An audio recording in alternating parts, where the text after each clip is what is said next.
जय गुरुदेव भैया, प्रणाम। ये जो आकाश चौबे जी ने प्रश्न किया है कि विचार पर संयम कैसे करें और कौन से विचार पर संयम करें और विचार पर संयम करना क्या होता है। तो पहले तो ये बता दें, विचार संयम बिल्कुल वैसे ही करिए जैसे आप अपने धन और समय का संयम करते हैं। अब आप पैसे के बारे में अपने सोचिए कि कैसे आप एक एक रुपए जो इतनी मेहनत से कमा के लाते हैं और खर्च करने से पहले 100 बार सोचते हैं ना। किसी भी ऐरे गहरे को तो नहीं पकड़ा देते, कहीं भी तो नहीं दे आते हैं किसी को, और पूरा प्रॉपर चेक करते हैं कि मैं ये पैसा यहाँ पे लगाने जा रहा हूँ तो इसका मुझे रिटर्न पॉजिटिव आना चाहिए। ऐसे करते हो ना। और कोई भी सामान मान लो खरीदते हो तो सामान को ठोक बजा के खरीदते हो कि भाई यार मैं तो इसमें अपने पैसे देने जा रहा हूँ ना। बिल्कुल ऐसे ही विचारों को समझो। विचार आपकी पूरी दुनिया बनाते हैं।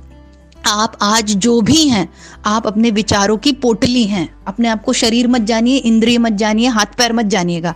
जो आप सोच रहे हैं, आप जैसी भावना रख रहे हैं, जैसे विचार रख रहे हैं, बस आप वही हैं और आप उसी जगह हैं।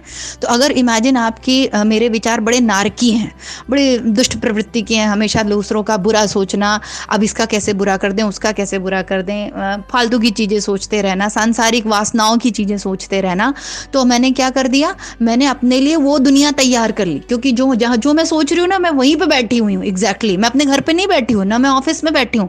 मैं जो दिमाग में चल रहा है मैं वही हूँ उस समय। तो अब ये तो मैंने अपने लिए स्वयं नरक तैयार किया हुआ है। इसकी निंदा, इसकी चुगली, उसकी बुराई, डिप्रेशन, फ्रस्ट्रेशन, तो मैं नरक में बैठी हूँ। अब इन्हीं विचारों को हम परिवर्तित कैसे कर सकते हैं? सत विचार करके। अब सत विचार क्यों करें?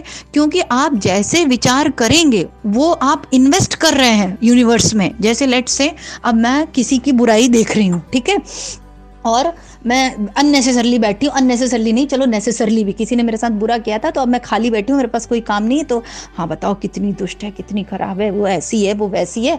अब मैं क्या कर रही हूँ, ये सारे थॉट्स सूक्ष्म में, ब्रह्मांड में पहुंच रहे हैं। आपसे पूछेंगे नहीं, वो अपने आप पहुंच गए, इन्वेस्ट हो गए, आपने इन्वेस्ट कर दिया उसको। अब ब्रह्मांड से बिल्कुल उसी प्रकार के विचार आपने अट्रैक्ट कर लिए, क्योंकि ब्रह्मांड एकदम गूगल है, उसमें आप जो लिखेंगे वो आपको वही ला के दे देगा। उसमें वो कोई फिल्टर नहीं लगाता। यूनिवर्स कोई फिल्टर लगाता ही नहीं है। उसको आप एज इट इज जो सोचेंगे बिल्कुल वैसे ही वो आपको चीजें लाके दे देगा। तो अब चूंकि हम इतनी देर से और लगातार किसी की निंदा, चुगली, बुराई, वासना, तृष्णा, लोभ, दिन रात यही कचरा सोचते रहते हैं, तो हम वही सब यूनिवर्स में भेज रहे हैं और उतना ही भर भर के यूनिवर्स की तरफ से वैसी ही परिस्थितियां, वैसे ही व्यक्ति और वैसे ही विचारधाराएं आपको रिटर्न में आ रही। अब इसका जस्ट अपोजिट हमने कहा कि जैसे ही एक नेगेटिव थॉट आया, तुरंत मैं कॉन्शियस रहूंगी, चैतन्य रहूंगी और ये सोचूंगी कि नहीं, मुझे ये नकारात्मक विचार को एंटरटेन नहीं करना है। तुरंत अच्छी सी कोई पुस्तक उठाई, गुरुदेव की कोई वाणी निकाली, किसी का कोई ऑडियो प्ले कर लिया, कोई सात्विक बुक उठा ली, कोई सात्विक सीरियल लगा लिया, कुछ भी सात्विक, एनीथिंग विच इज सात्विक, विच इज परमात्मिक, वो आप उठा लो और पढ़ना शुरू कर दो। और खाली समय में भी हमेशा सात्विक चीजें ही पढ़ो।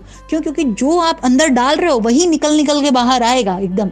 तो ये जो नकारात्मक आया था ना, ये पूर्व के संस्कार हैं। पूर्व में हमने खूब प्रैक्टिस करी है इन सारी चीज़ों की, वासनाओं की, तृष्णा की, गंदगी की, तो वो निकल निकल के आती हैं। तो हम सोचते हैं अरे ये तो विचार है। और एक और विचारों के बारे में जो जैसे ही आप सात्विक विचार डालेंगे, मान लो एक आपने सात्विक विचार किया, एक बार आप गुरुदेव की पुस्तक लेके बैठ गए, गीता लेके बैठ गए, आपने पढ़ा, तो अब गीता, गुरुदेव, इनसे संबंधित, सात्विक बातों से संबंधित चीजें ही आपके इर्द गिर्द आने लग जाएंगी। ऐसे लोगों से आपकी मुलाकात होने लगेगी, आपकी संगति सात्विक होने लग जाएगी, तो आप भी आश्चर्यचकित हो जाओगे कि यार मेरी तो जिंदगी ही बदल गई एकदम। तो जिंदगी किसी और ने नहीं बदल दी, जिंदगी आपकी कॉन्शियसनेस ने बदल दी, आपकी चैतन्यता ने बदल दी, आपकी अवेयरनेस ने बदल दी।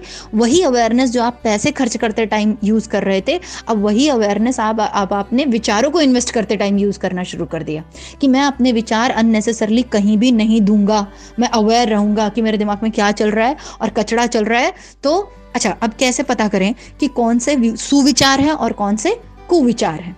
कुविचार की निशानी सिर्फ इतनी है कि वो आपको लगातार मथता रहेगा, चलता ही रहेगा, चलता ही रहेगा, चलता ही रहेगा। और जब आप उससे पूछोगे भैया तुम आ तो गए हो, तो बताओ करना क्या है, कुछ सोल्यूशन बताओगे कि बस मथते ही रहोगे, तो फिर उसके पास कोई जवाब नहीं होगा। उस कुविचार के पास क्या करना है, क्या निष्कर्ष निकला, मुझे क्या करना चाहिए, इसका कोई उत्तर कुविचारों के पास नहीं होता। कुविचारों का काम है आपका सर भारी करना, आपको डिप्रेशन में, फ्रस्ट्रेशन में डालना और आपका समय खाना। अब आते हैं सुविचार पे। सुविचार की क्या वो है पहचान कि जैसे ही कोई सुविचार आएगा वो आपको जैसे ही मथना शुरू करेंगे उस सुविचार को, वो आपको कुछ करने के लिए बता जाएगा कि हाँ, एक कंक्लूजन निकलेगा उस सुविचार से, एक निर्णय पे आप पहुंच पाओगे कि हाँ देखो मुझे ये करना है। और जैसे ही आप उस निर्णय पे पहुंचोगे, वो उस सुविचार की खासियत देखिए, वो आपको मार्ग दिखा के वो गायब हो जाएगा। वो आपको घूमता नहीं रहेगा दिमाग में सर दर्द कराने के लिए, फ्रस्ट्रेट करने के लिए।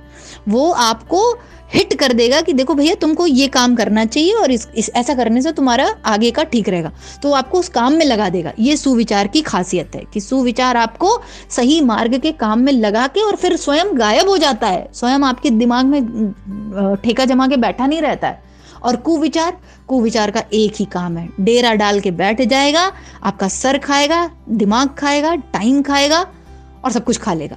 तो कॉन्शियस रहना है, कुछ नहीं, बस इतना याद रखो, जैसे पैसे को महत्व देते हो, जैसे समय को महत्व देते हो, बिल्कुल उसी तरीके से विचारों को महत्व दो। बहुत कॉन्शियस रहो। हम समझ नहीं पाते हैं, लेकिन विचारों से पूरी जिंदगी, पूरा भविष्य बना रहे हो आप। आज आप जो सोच रहे हो, बस यही आपके आगे आने वाला है, समझ लो।